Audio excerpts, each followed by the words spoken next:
The scope change answer that sounds like conviction, but fails the bar raiser.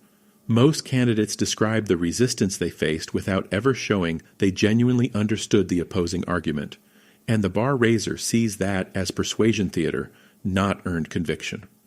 The question is, tell me about a time you proposed a program scope change or technical direction that required conviction against engineering or business resistance.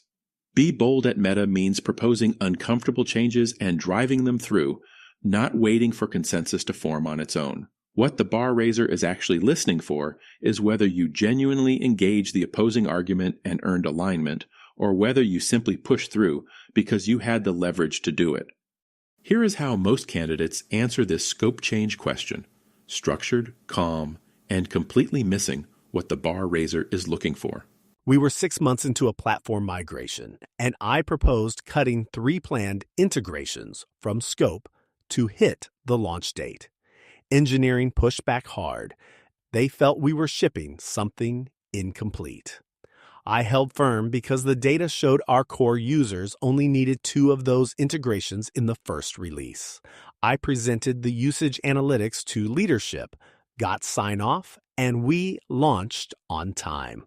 The integrations we cut were delivered in a follow-up release 8 weeks later with no user impact.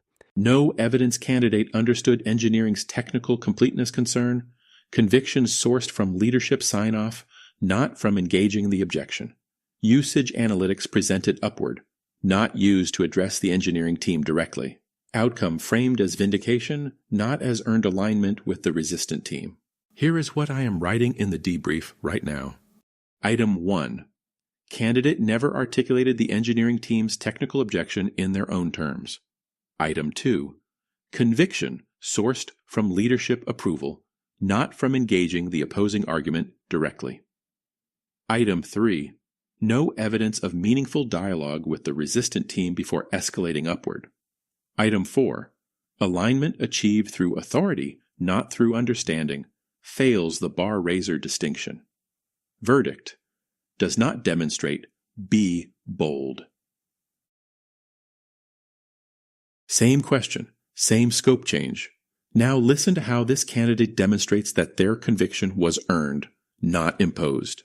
We were 6 months into a platform migration, and I proposed cutting 3 integrations from the launch scope.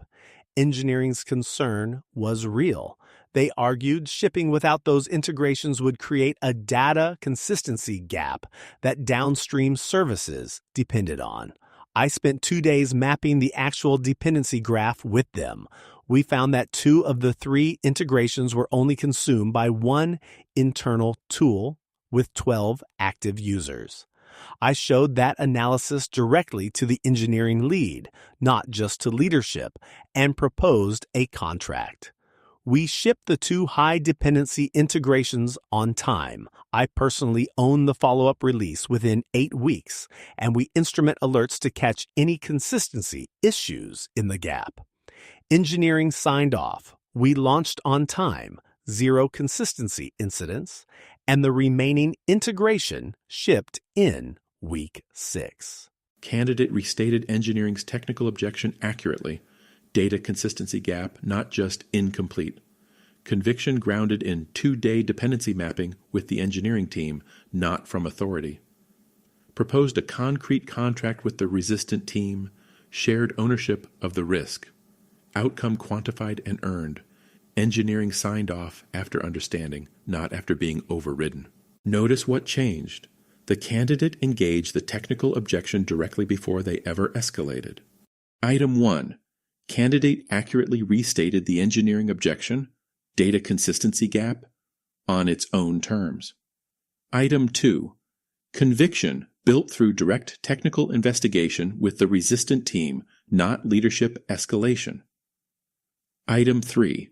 Proposed a risk-sharing contract that gave engineering co-ownership of the outcome. Item 4. Quantified result with 0 incidents confirms the technical judgment was sound, not just lucky. Verdict, strong signal, raises the bar. Before your loop, run your story through these 3 questions. Question 1. Can you state the opposing team's technical objection in their own words? If you can only describe it as pushback, the bar raiser will see persuasion theater, not conviction. Question 2. Did you engage the objection directly before you escalated to leadership? If leadership sign-off was your first move, your conviction came from authority, not understanding. Question 3. What did you give the resistant team to make alignment feel safe for them? Be Bold at Meta is not about overriding. It is about earning. No shared ownership means no signal. If your story fails all three, you are not demonstrating be bold. You are demonstrating positional leverage, and the bar raiser will call that out. How do your real stories score? Get a personalized report scored against the interview rubric Meta uses for your role. Head to interview101.com and find out before your loop.